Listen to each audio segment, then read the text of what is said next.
তুমি আর আমি সব কথাই বলেছি,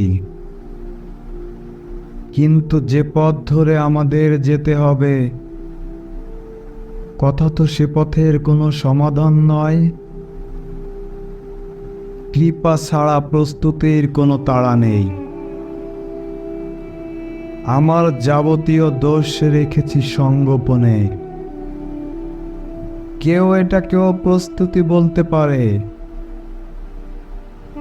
আমার আত্মার মধ্যে যে বিন্দুতুল্য জ্ঞান,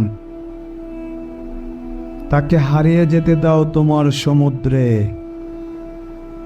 কারণ সে জ্ঞান নানা হুমকির মুখোমুখি।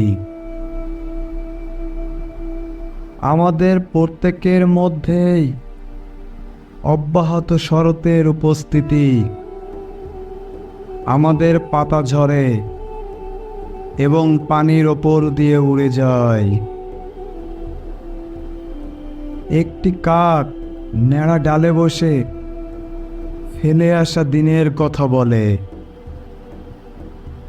অতঃপর ফিরে আসে তোমার উদারতা, বসন্ত, আর্দ্রতা, বুদ্ধিমত্তা, কচুরিপানা, গোলাপ ও সাইপ্রেসের সুবাস।